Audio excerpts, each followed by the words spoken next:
Hello दोस्तों, कैसे हैं आप सब। उम्मीद करता हूं कि आप सब बहुत ही अच्छे होंगे और आपकी आरपीएफ कांस्टेबल की तैयारी भी बहुत अच्छी चल रही होगी।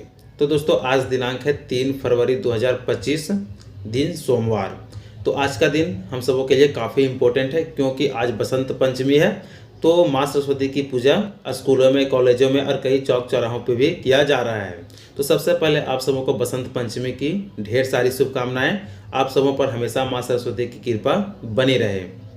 तो चलिए, आज का दिन हम लोगों के लिए काफ़ी इम्पोर्टेंट है और क्योंकि हम लोगों के जीवन में विद्या की सख्त ज़रूरत पड़ती है। तो चलिए, आज के इस पावन अवसर पे हम लोगों ने एक नया सीरीज स्टार्ट किया है। ठीक है, अब नया सीरीज किया है, इसके बारे में हम लोग बात करेंगे। तो इससे पहले हम लोग बात कर लेते हैं कि हमने एक और सीरीज स्टार्ट किया है। ठीक है, चूँकि आरपीएफ कांस्टेबल का एग्ज़ाम डेट फाइनल हो चुका है। ठीक है, जो कि 2 मार्च से 20 मार्च 2025 तक चलेगा।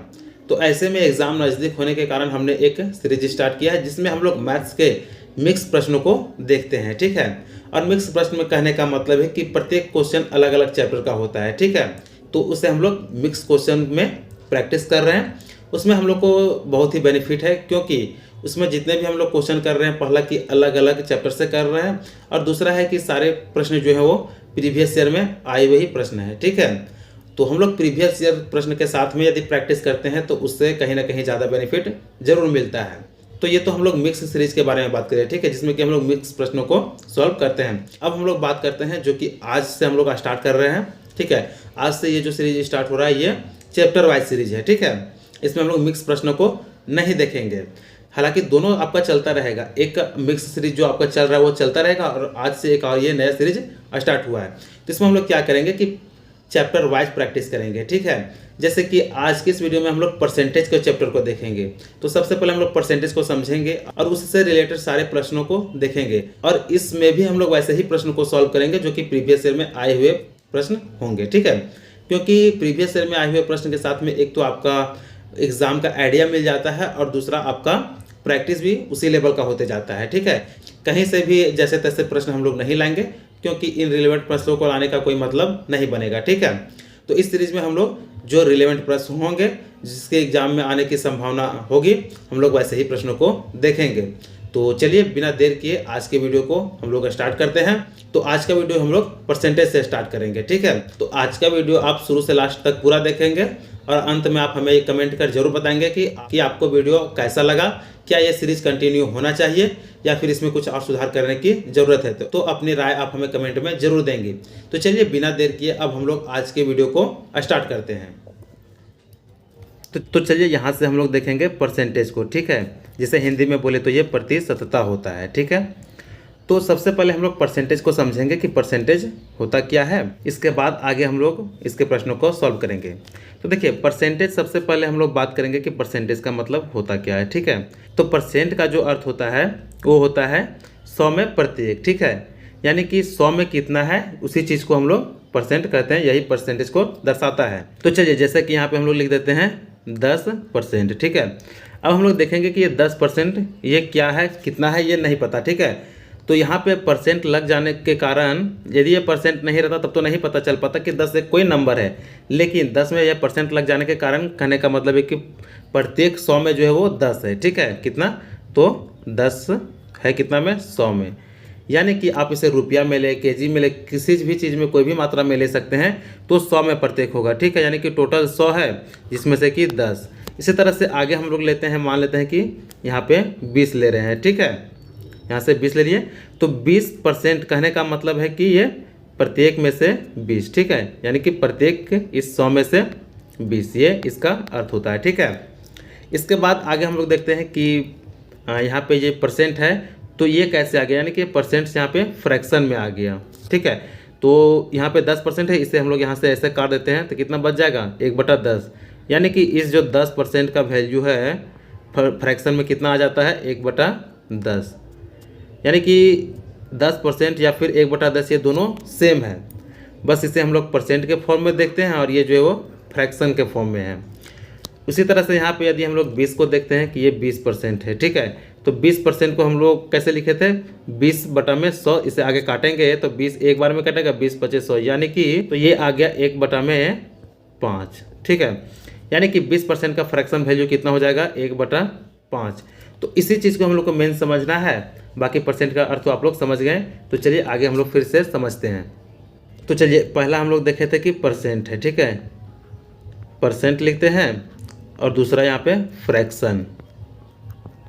फ्रैक्शन कहने का मतलब है कि बटा का फॉर्म, ठीक है। तो यहाँ पे हम लोग परसेंट लिखे, यहाँ पे बटा का फॉर्म। तो हम लोग यहाँ पे देखें कि 10% से 1/10 में गए, यानी कि परसेंट से हम लोग कहाँ पे गए थे, फ्रैक्शन के वैल्यू में, ठीक है। तो दोनों सेम है, तो 1/10 को हम लोग परसेंट में 10% लिख सकते हैं, यानी कि फ्रैक्शन से परसेंट में भी आसानी से जा सकते हैं, ठीक है। तो कैसे जा सकते हैं, अब इसके लिए कुछ तो नियम होना चाहिए, ठीक है। तो इसका नियम क्या कहता है कि यदि परसेंट से हम लोग को फ्रैक्शन में जाना है तो इसके लिए हमें भाग करना होगा 100 से। तो चलिए अब आगे हम लोग यहाँ पे देखते हैं कि परसेंट से यदि फ्रैक्शन में जाना हो तो इसके लिए हम लोग 100 से भाग कर देंगे, ठीक है। कितना, 100 से भाग कर देंगे। उसी तरह से यदि फ्रैक्शन से परसेंट में जाना हो तो हम लोग इसे 100 से गुना कर देंगे। अब चलिए इसका एक हम लोग एग्जाम्पल भी देखते हैं कि मान लेते हैं परसेंट है, ठीक है। यहाँ पे परसेंट में ये मान लेते हैं कि ये 15 है, तो इसे 15 लिख देते हैं, 15% है। और फ्रैक्शन में हम लोग देखें तो फ्रैक्शन यहाँ पे मान लेते हैं कि 1/2 है, 1/2 है। तो अब चलिए दोनों को एक बार हम लोग चेंज करके देखते हैं। तो क्या बोले थे कि परसेंट से यदि यहाँ पे फ्रैक्शन में जाना है तो उसके लिए हम लोग 100 से भाग कर देंगे। तो इसे हम लोग 15 को 100 से भाग करते हैं, तो यहाँ आ गया 15/100, ये परसेंट खत्म हो जाएगा, ठीक है। अब चलिए आगे इसे हम लोग काटते हैं, तो 5 दिया 15 और 5 बीसे 100, यानी तो इस 15% का जो फ्रैक्शन वैल्यू है वो आ जाएगा 3/20, ठीक है। यहाँ से हम लोग परसेंट से फ्रैक्शन में चेंज किए। अब नेक्स्ट प्रश्न को देखते हैं कि ये जो फ्रैक्शन है, फ्रैक्शन से परसेंट में जाना है, तो फ्रैक्शन का वैल्यू कितना दिया है, 1/2 दिया हुआ है, ठीक है। तो इसे हम लोगों को चेंज करना है परसेंट में, तो इसके लिए हम लोग इसे क्या करेंगे, 100% से गुना कर देंगे। तो आगे लिखते हैं 1/2 गुना में 100 कर देंगे, ठीक है।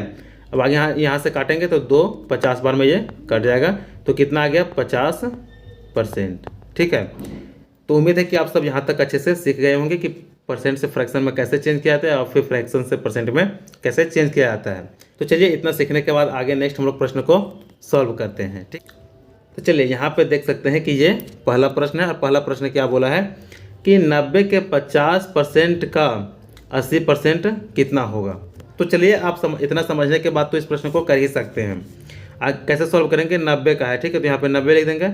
आप सभी को पता है कि का मतलब कितना होता है, गुना होता है, तो गुना हो जाएगा, ठीक है। अब बोला है का 50%, तो 50% का फ्रैक्शन वैल्यू कितना होता है, ये 1/2 होता है, ठीक है। तो यहाँ से देख भी सकते हैं कि ये 1/2 इसका वैल्यू है, जो कि यहाँ पे परसेंट में चेंज किए तो कितना आ गया 50%, ठीक है। आप इतना नहीं भी कर पा रहे तो काटने के बाद वही नंबर आएगा, बाकी आप इतना यदि समझ जाते हैं तो कम समय में कर सकते हैं, ठीक है। तो चलिए डायरेक्ट प्रश्न को ही देखते हैं। तो देखिए यहाँ पे इसे गुना करेंगे कितना से, 50% है तो हम लोग इसे 50/100 कर देंगे, ठीक है। परसेंट के बदले में 100 आ जाएगा। फिर गुना आगे करेंगे 80%, तो 80% का कितना हो जाएगा 80 और बटा में 100, ठीक है। अब आगे चलिए जो कटेगा उसे काटेंगे, बाकी जो बचेगा उसे हम लोग आगे फिर से सॉल्व करेंगे। तो यहाँ पे 1 0 से 1 0 ये कट गया, 1 0 से 1 0 ये कट गया, और 1 0 से 1 0 ये कट गया। फिर यहाँ पे ये 5 2 बार में 10 आ जाएगा, ये 2 से 4 बार में कट गया। अब यहाँ पे 9 बच गया और यहाँ पे 4 बच गया, ठीक है। अब इस दोनों को गुना करेंगे तो 9 चौक कितना आ जाएगा 36, यानी कि 9 के 4 से गुना करेंगे तो ये 36 आ जाएगा। तो हमसे प्रश्न में पूछा था कि 90 के 50% का 80% कितना होगा। तो देखें कि इस प्रश्न को सॉल्व करने पे आंसर कितना आया 36, जो कि ऑप्शन बी में, और ऑप्शन बी इस प्रश्न का ये बिल्कुल सही आंसर हो जाएगा, ठीक है। तो कितने लोगों को ये अच्छे से समझ में आ गया आप हमें जरूर बताएंगे, और समझ में आ गया होगा तो चलिए फिर नेक्स्ट प्रश्न को देखते हैं। तो देखिए ये है दूसरा प्रश्न, ठीक है। तो इसमें भी पहले हम लोग प्रश्न को पढ़ेंगे। तो देखिए आपके लिए इंपॉर्टेंट होगा कि आप पहले वीडियो को पॉज कर खुद से प्रश्न को सॉल्व करने का कोशिश करेंगे, उसके बाद वीडियो को देखेंगे तो आपका कॉन्फिडेंस अधिक बढ़ेगा, ठीक है। तो पहले आप वीडियो को पॉज कर खुद से क्वेश्चन को सॉल्व करें, उसके बाद आगे वीडियो को देखेंगे। तो चलिए इस प्रश्न को पढ़ते हैं कि एक संख्या स्वयं के 25% से 60 अधिक है, संख्या ज्ञात कीजिए। यानी कि कोई एक संख्या है, ठीक है, जिसके 25% से 60 अधिक है, स्वयं के 25% से 60 अधिक है, तो वह संख्या ज्ञात कीजिए।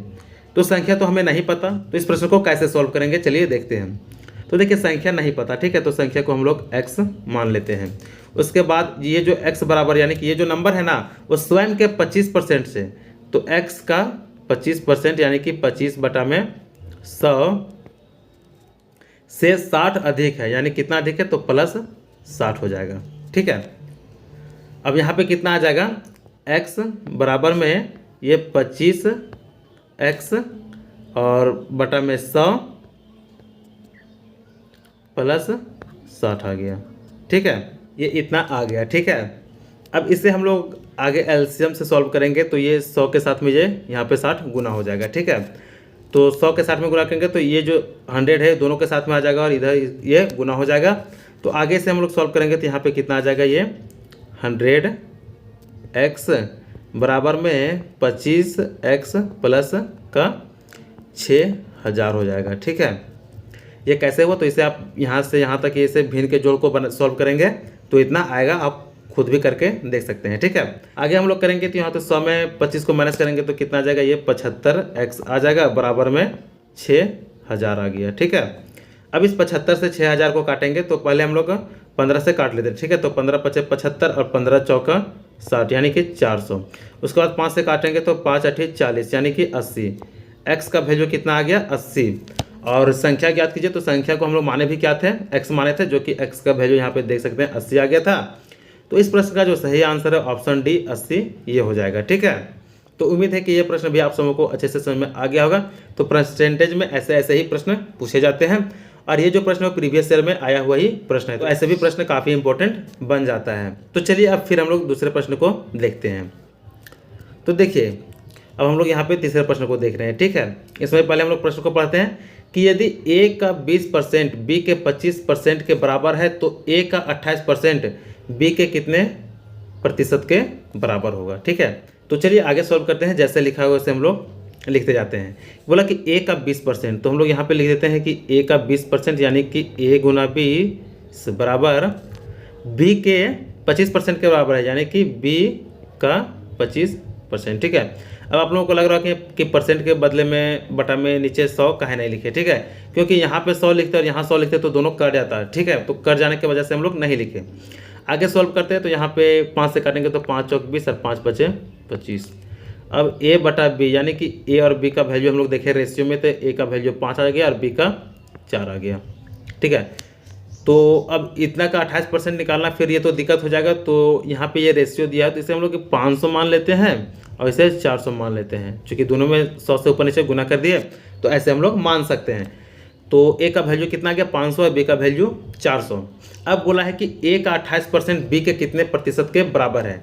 तो सबसे पहले a का जो हम लोग वैल्यू देखते हैं कि 500 है, तो इसका 500 का 28% निकालते हैं। कैसे निकालेंगे, तो 500 गुना में 28 बटा में 100 कर देंगे। ठीक है, तो फिर यहाँ से ये 2 जीरो से ये 2 जीरो कट गया। अब 28 को 5 से गुना करेंगे तो ये आ जाएगा 140, यानी कि a का 28% कितना आ गया 140 आ गया। तब बोला है कि a का 28% b के कितने प्रतिशत के बराबर है। तो a का 28% 140 है तो इसे 140 लिख देंगे।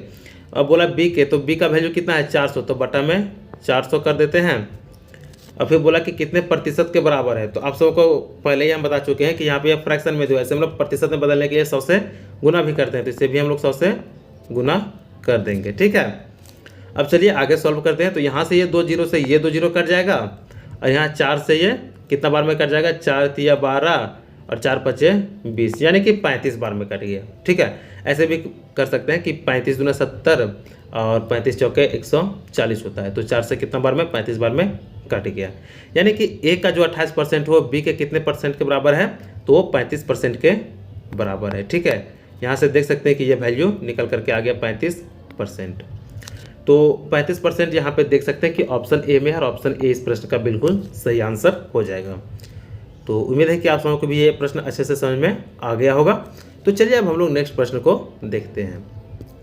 तो देखिए यहाँ पे ये चौथा प्रश्न है। ठीक है, अब इस प्रश्न को भी हम लोग पहले पढ़ते हैं कि किसी संख्या के 66.67% का 60% का 80% का 25% 4617 है, तो उस संख्या का 40% ज्ञात कीजिए। तो देखिए यह प्रश्न तो देखने में काफ़ी लंबा लग रहा है, लेकिन उतना लंबा है नहीं जितना ये देखने में लग रहा है। ठीक है, क्योंकि देखिए आपको टफ लग रहा हो कि 66.67% क्या होता है, तो आप परसेंटेज को बिल्कुल बेसिक से पढ़ेंगे तो आप इसका फ्रैक्शन वैल्यू बता पाएंगे कि इसका फ्रैक्शन वैल्यू जो 2/3 होता है। ठीक है, तो हम लोग को देखिए इसमें डायरेक्ट परसेंटेज को लेकर के चलेंगे तो वैसे में प्रश्न को सॉल्व करने में दिक्कत हो ही जाएगा। ठीक है, तो पहले प्रश्न को हम लोग देखते हैं कि किसी संख्या के, तो संख्या नहीं पता है तो संख्या को तो हम लोग x मान लेंगे। ठीक है, पहले जो परसेंट दिया उसे हम लोग फ्रैक्शन में तोड़ते हैं, क्योंकि फ्रैक्शन में बदलने से सॉल्व करना आसान हो जाता है। तो 66.67% का जो है फ्रैक्शन वैल्यू वो 2/3 होता है। उसी तरह से 60% का जो फ्रैक्शन वैल्यू है वो 3/5 होता है, और 80% का फ्रैक्शन वैल्यू 4/5 होता है, और 25% का जो फ्रैक्शन वैल्यू 1/4 होता है। ठीक है, ये इन सबों का फ्रैक्शन वैल्यू का मान आ गया। इसके बाद आगे हम लोग देखते हैं, तो क्या बोला है कि किसी संख्या नहीं पता तो संख्या को हम लोग यहाँ पे x मान लेते हैं। ठीक है, गुना 66.67% यानी कि 2/3 का 60% यानी कि 3/5, फिर बोला का 80% यानी कि 4/5 का 25% यानी कि 1/4, और बराबर कितना दिया हुआ है। तो चलिए अब इतना का जो बराबर हो आ गया 4617। ठीक है, तो यहाँ पे हम लोग लिख देंगे 4617। अब जो कटेगा उसे हम लोग काट देते हैं, तो यहाँ पे देख सकते हैं कि 3 से 1 3 ये कट जाएगा, और यहाँ से 4 से 1 4 ये कट जाएगा। ठीक है, आगे हम लोग सॉल्व करेंगे तो यहाँ पे देखेंगे कि 4617 को 25 से गुना करेंगे, और यहाँ पे 2 से भाग करना पड़ेगा। ठीक है, तो इसको हम लोग 25 से गुना करेंगे तो लंबा हो जाएगा। ठीक है, तो इसके लिए हम लोग इसको क्या करेंगे कि 4 से गुना कर देते हैं। चलिए आगे उसे हम लोग सॉल्व करते हैं तो वहाँ ज़्यादा समझ में आएगा। यहाँ से x बराबर जो है वो कितना आ जाएगा, 4617/2 गुना में 25 आ जाएगा। ठीक है, इतना आ गया। अब यहाँ पे देखिए 4617 को 25 से गुना करेंगे तो वो दिक्कत हो जाएगा, यानी कि समय लेगा, तो इसके लिए हम लोग क्या करेंगे कि इसे 100 बना देते हैं। ठीक है, तो यहाँ पे 4 से गुना कर देंगे, यहाँ भी 4 से गुना कर देंगे। अब 25 को 4 से गुना करेंगे तो 100 आ जाएगा। 4617 को 100 से गुना करेंगे तो ये आ जाएगा 4617 और 00 आ जाएगा। ठीक है, इसे भाग कर देंगे 4 दूना 8 से। अब चलिए अब 4617 को हम लोग 8 से भाग देते हैं, तब देखते हैं कि कितना आता है। तो चलिए यहाँ पे हम लोग लिखते जाते हैं। ठीक है, 8 बचे 40 आ जाएगा। ठीक है, यहाँ पे 6 बचा, 8 सते 56, फिर यहाँ से 5 बचा तो 8 सते 56, 1 बचा, यहाँ 10 हो गया, 8 एकम 8, फिर से यहाँ पे 2 बचा, 20 हो गया, 8 दूना 16, उसके बाद यहाँ पे 4 बचा। ठीक है, पॉइंट देंगे तो ये 40 हो जाएगा, 8 बचे 40, यानी कि 57,712.5 ये x का वैल्यू आ गया। ठीक है, उसके बाद बोला है कि उस संख्या का 40% ज्ञात कीजिए, यानी कि इसी संख्या का 40% ज्ञात करना है।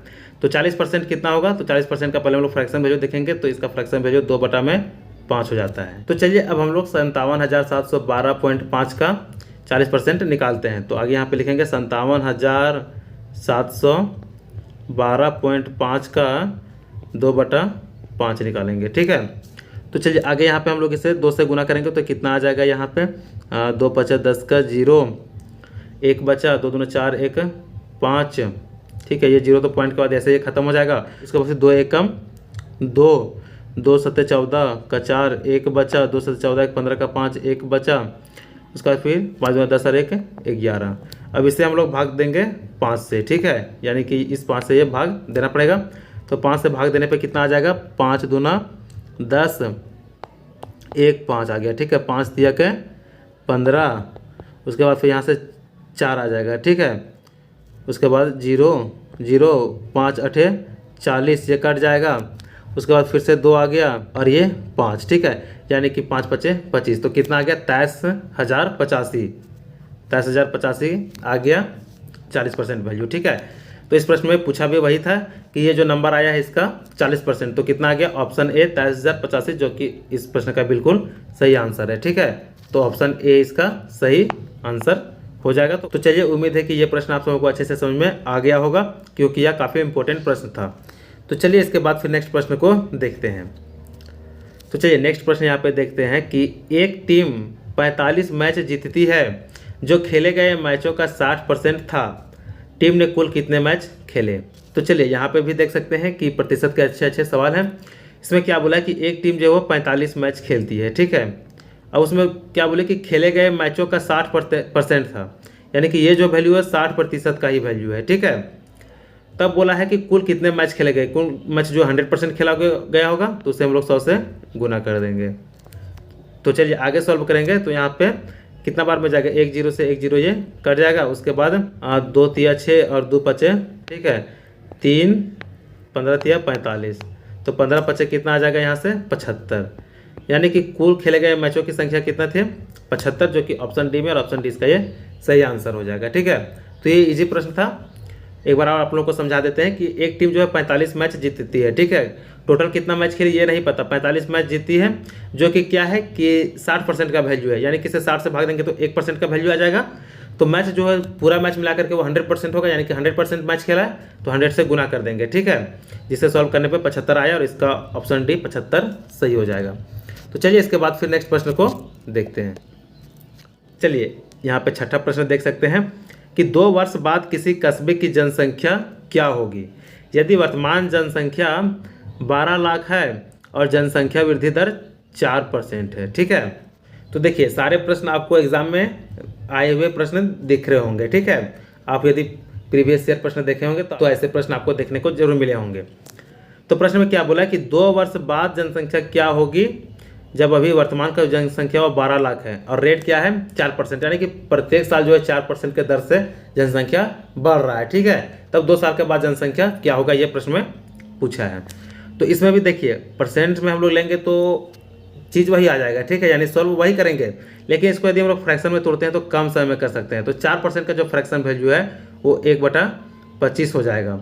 तब बोला कि इतना से बढ़ रहा है, यानी कि 25 में से 1 बढ़ रहा है, तो कितना हो जाएगा ये 26/25 इतना हो जाएगा, ठीक है। यानी इतना के रेट से प्रत्येक साल बढ़ेगा। तो आगे हम लोग सॉल्व करेंगे। जो वर्तमान जनसंख्या कितना है 12 लाख, तो यहाँ पे 12 1 2 3 4 1 5 0 कर देंगे, ठीक है। इसके बाद इसे गुना करेंगे 26/5 से, तो यहाँ तक ये 1 साल का आ गया, ठीक है। दूसरे साल के लिए भी इसे 26/25 से गुना करना होगा, ठीक है। अब चलिए आगे हम लोग इसे सॉल्व करते हैं। जो कटेगा उसे काट देते हैं। आगे से काटेंगे तो 5 5 25 आ जाएगा, अब 5 से 24 5 120 आ जाएगा, ठीक है। ये कट जाएगा, फिर इसके बाद बचेगा 1 2 3 और 1 4 0, ठीक है।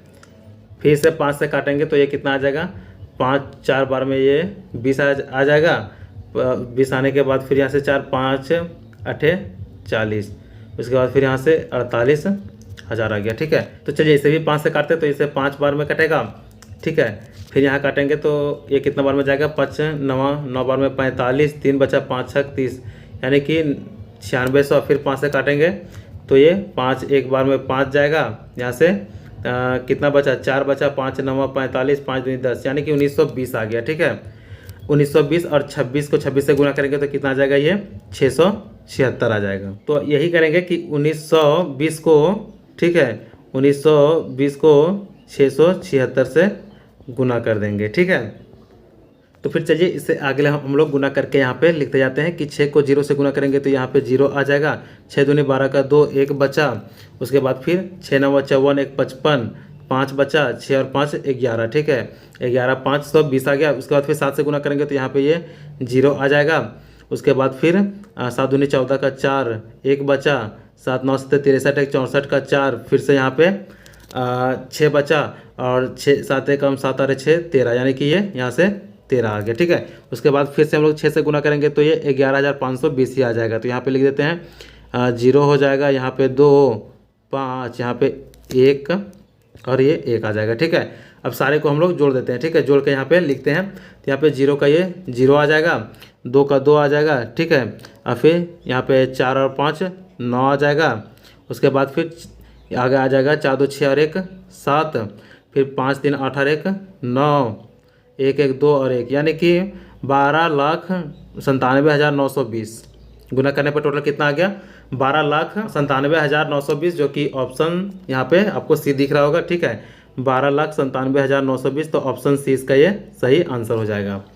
तो देख सकते हैं कि पॉपुलेशन वाले प्रश्न भी एग्जाम में बहुत ज़्यादा पूछे जाते हैं और ऐसे प्रश्नों को सॉल्व कैसे किया जाता है, ठीक है। तो कई बार क्या होता है कि वर्तमान का पूछता और बता देता कि जो फाइनल 2 साल के बाद है वो इतना जनसंख्या हो गया है, ठीक है। ये जो जनसंख्या दिया है ये बताता और बोलता कि रेट 4% से तब वर्तमान का जनसंख्या निकाले, तो इसे हम लोग पीछे घूम जाते। और यदि हम लोग को वर्तमान का दे दिया है और 2 साल बाद पूछा है, तो इसमें हम लोग जिस रेट से बढ़ रहा है उसके साथ में गुना कर देंगे, तो हमारा फाइनल आंसर आ जाएगा, जो कि इस प्रश्न का ऑप्शन सी सही है। ठीक है, तो चलिए उम्मीद है कि यह प्रश्न भी आप सबको अच्छे से समझ में आ गया होगा। चलिए इसके बाद फिर नेक्स्ट प्रश्न को देखते हैं। चलिए यहाँ पे ये 7वां प्रश्न है। ठीक है, 7वां प्रश्न को पढ़ते हैं। इसमें क्या बोला है कि स्टेशन मास्टर ने एक आयताकार बोर्ड की लंबाई 3% बढ़ाने और चौड़ाई 3% घटाने का निर्णय लिया। यहाँ पे घटाने होगा। ठीक है, घटाने का निर्णय लिया। बोर्ड के क्षेत्रफल में होने वाले कुल परिवर्तन ज्ञात कीजिए। यहाँ पे देख सकते हैं कि एक बार जो है इसे 3% के रेट से बढ़ रहा है। ठीक है, और दूसरा बार क्या है कि 3% घट रहा है। तो इसे हम लोग कैसे करेंगे? ठीक है, तो इसमें जो है दोस्तों सक्सेसिव चेंज हो रहा है। ठीक है, तो इसे हम लोग कैसे सॉल्व करेंगे?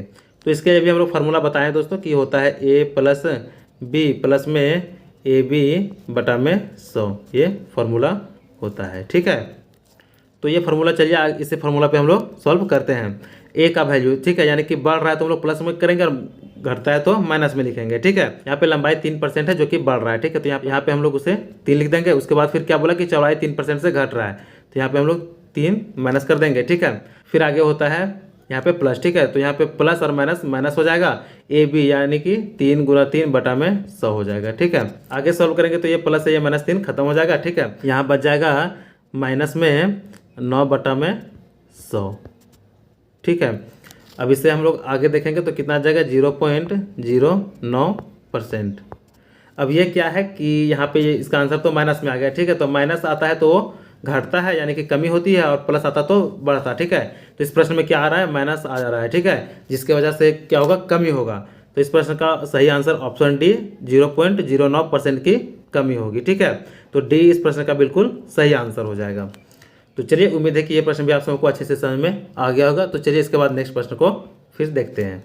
तो चलिए नेक्स्ट प्रश्न यहाँ पे 8वां देख सकते हैं कि विकास अपने वेतन का 80% खर्च करता है, उसके वेतन में 25% की वृद्धि हुई और उसके व्यय में 15% की वृद्धि हुई, उसकी बचत में प्रतिशत वृद्धि ज्ञात कीजिए। ठीक है, यानी कि देखिए विकास नाम का कोई व्यक्ति है जो कि अपने वेतन का 80% खर्च कर देता है, तो और उसके वेतन में फिर 25% की वृद्धि हुई। जो इसका वेतन मिलता था उसमें 25% की वृद्धि हुई, और उसके खर्च में भी 15% की फिर से वृद्धि हुई। ठीक है, तब बोला कि उसके बचत में वृद्धि कितनी हुई, यानी कि पहले की अपेक्षा वो कितना ज़्यादा बचाता है। ठीक है, तो सबसे पहले हम लोग यहाँ पे देखेंगे कि ऐसे प्रश्नों को सॉल्व कैसे करते हैं। तो यहाँ पे हम लोग लिखते हैं इनकम। ठीक है, इनकम जो टोटल है वो क्या आता है? एक्सपेंडिचर। ठीक है, उसी में से एक्सपेंडिचर कर रहा है, उसी में बचा भी रहा है, यानी कि सेविंग कर रहा है।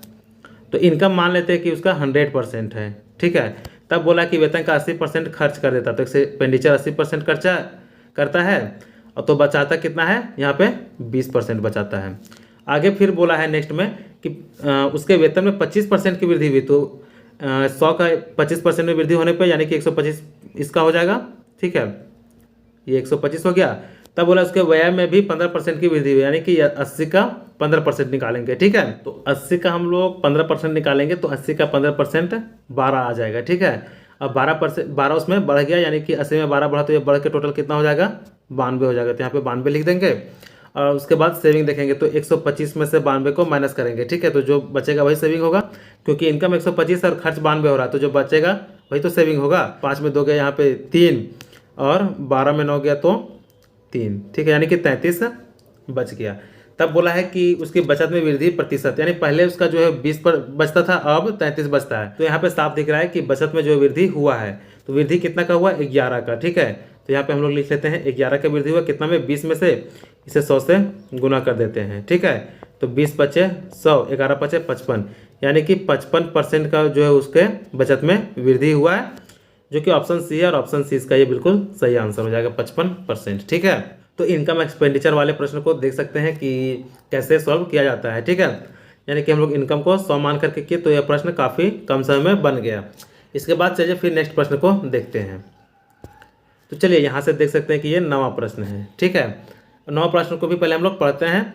इसमें क्या बोला कि एक छात्र ने किसी परीक्षा में 65% अंक प्राप्त किए, परंतु ये अहर्ता अंकों से 20 अंक कम थे। अब दूसरा छात्र यानी कि दूसरे छात्र ने उसी परीक्षा में 80% अंक प्राप्त किए और ये अंक अहारता अंकों से 10% अधिक थे तो परीक्षा में कुल अंक क्या है। देखिए ये प्रश्न तो आपको देख के समझ में आ रहा होगा कि कोई एक छात्र है जो कि 65% अंक लाया, लेकिन वह जितना लाना चाहिए था, ठीक है, जो इसका अहारता है उससे अंक कम लाया, ठीक है। और उसी परीक्षा में, सेम परीक्षा में दूसरा छात्र है जो कि 80% अंक लाया और जितना लाना था उससे 10 अधिक ले आया, ठीक है। तब बोला कि परीक्षा का कुल अंक क्या था, तो कुल अंक जो है वो परसेंट में 100% होगा, ठीक है। अब अंक में क्या है, वो वही चीज़ तो पूछा है लेकिन परसेंट में 100% है। यहाँ पे जो कि परसेंट का कुछ कुछ वैल्यू भी दिया है, तो उसी के सहायता से हम लोग 100% इसका वैल्यू निकालेंगे। तो चलिए पहला देखेंगे कि पहला छात्र क्या बोला है कि ये जो है वो 65% अंक लाया है, लेकिन ये आहारतांक से 20 अंक कम लाया है। यानी कि ये यदि आप 20% और ले आता तो बराबर हो जाता किसके, जो 80% अंक लाया है, ठीक है। 80%, यहाँ पे भी परसेंट लिख देते हैं, ये -10, यानी दोनों अब बराबर हो गया, ठीक है। यानी कि 65% में यदि हम लोग 20 जोड़ देंगे और इधर 80% में 10 घटा देंगे तो ये दोनों बराबर हो जाएगा। अब चलिए इसे हम लोग आगे सॉल्व करते हैं। तो 80 में 65 माइनस कर देते हैं, ठीक है। तो कितना आ जाएगा यहाँ पे 15% बराबर 20 और 10 को जोड़ेंगे तो कितना आ जाएगा 30। इसे काटेंगे तो 1 और ये 2, यानी कि 1% का वैल्यू जो है वो 2 आ गया, ठीक है। पहले आपको बता चुके कि नंबर जो है वो परसेंट में हमेशा 100% है, ठीक है। यानी अपने आप में टोटल नंबर 100% होता है। तो इसे हम लोग 100 से यहाँ पे गुना कर देंगे, तो 100 से गुना करने पे ये क्या आ जाएगा, ये 100% आ जाएगा। तो 100 से इधर गुना किए तो 100 से गुना इधर भी करना पड़ेगा, तो ये कितना आ जाएगा 200। यानी कि 100% का वैल्यू कितना आ गया 200। तो प्रश्न में पूछा था कि परीक्षा में कुल अंक क्या है, तो कुल अंक कितना, ऑप्शन ए 200 हो जाएगा। ये बिल्कुल सही आंसर है, ठीक है। देखिए यहाँ पे आप लोग को हो सकता है कि कंफ्यूजन हो रहा होगा, तो एक बार और समझा देते हैं। देखिए इसमें बोला कि 65% प्राप्त किया लेकिन 20 अंक कम है, तो 20 हम लोग जोड़ देंगे तो जहाँ तक इसके पहुँचना था वो नंबर तक तो आ जाएगा। और फिर दूसरे में बोला है कि दूसरा छात्र जो कि 80% लाया है और जितना आहारता अंक, जितना अंक चाहिए था उससे 10 अधिक लाया है, तो उसमें 10 हम लोग घटा देंगे, ठीक है। अब इसमें 10 घटाने पे ये भी सेम आ गया और यहाँ पे इसमें 20 जोड़ने पे ये भी सेम आ गया, ठीक है। यानी कि दोनों बराबर आ गया। तो यहीं से बराबर किए, इसके बाद हम लोग 1% का वैल्यू निकाले।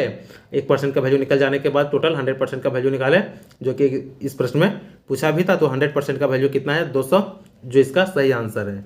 चलिए फिर नेक्स्ट प्रश्न को आगे देखते हैं। तो देखिए यह है 10वां प्रश्न, ठीक है। इस प्रश्न को भी पहले हम लोग पढ़ते हैं, आप वीडियो को पॉज करके अपने से बनाने का कोशिश जरूर करेंगे। तो बोला है कि 20 लीटर के मिश्रण में 20% अल्कोहल और बाकी पानी है।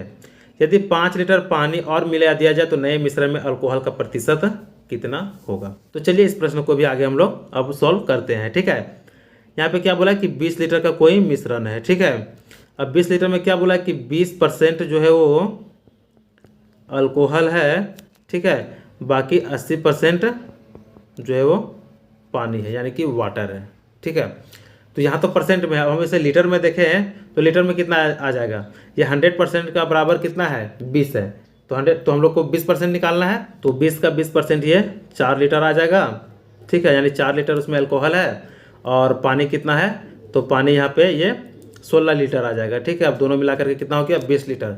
उसके बाद क्या बोला है कि 5 लीटर पानी और मिला दिया जाए, यानी पानी यहाँ पे देख सकते हैं कि ये 16 लीटर तो है ही, लेकिन इसमें बोला है कि और मिला दिया जाए, ठीक है। कितना, तो 5 लीटर। तो चलिए इसमें हम लोग 5 और ऐड कर देते हैं। अब पानी टोटल कितना हो गया, पानी 21 लीटर हो गया और अल्कोहल कितना रहा, ये 4 ही लीटर रहा, क्योंकि अल्कोहल इसमें कुछ मिलाया नहीं है। तो बोला कि नए मिश्रण में अल्कोहल का प्रतिशत कितना होगा। तो अल्कोहल कितना है, तो अल्कोहल जो है वही है, अल्कोहल 4 है, तो यहाँ पे अल्कोहल को हम लोग 4 ही लिख देंगे। बटा में मिश्रण अब कितना का बन गया, पहले मिश्रण 20 लीटर का था, अब फिर से हम लोग 5 लीटर पानी ऐड किए तो ये 25 का बन गया, ठीक है। यानी 25 लीटर का। इसको परसेंट में बदलने के लिए 100 से गुना कर देंगे, ठीक है। तो 25 चौके 100 और 4 चौके 16, यानी कि कितना आ गया 16%, ठीक है। तो प्रश्न में पूछा है कि नए मिश्रण में अल्कोहल का प्रतिशत कितना होगा, ठीक है। तो इसका जो सही आंसर है कितना आ गया 16%, जो कि ऑप्शन ए में है। ऑप्शन ए इस प्रश्न का सही आंसर हो जाएगा, अल्कोहल का मात्रा 16%। तो उम्मीद है कि यह प्रश्न भी आप सबको को बहुत अच्छे तरीके से समझ में आ गया होगा। तो चलिए यहाँ तक हम लोगों ने टोटल 10 प्रश्नों को सॉल्व किए, जो कि एग्जाम के लिए रिलेवेंट प्रश्न थे, क्योंकि सारे प्रश्न जो है वो एग्जाम में आए हुए प्रश्न हैं। दोस्तों इन 10 प्रश्नों को मैंने आप लोगों को बहुत ही अच्छे तरीके से समझाने का कोशिश किया और बहुत अच्छा तरीका से समझाया भी। बाकी आप लोगों को वीडियो कैसा लगा आप हमें कमेंट कर जरूर बताएंगे। और वीडियो अच्छा लगा तो वीडियो को लाइक कर चैनल को जरूर सब्सक्राइब कर लेंगे ताकि आने वाले वीडियो का नोटिफिकेशन आप लोगों तक पहुंच सके। तो चलिए मिलते हैं फिर नेक्स्ट वीडियो में, तब तक के लिए धन्यवाद।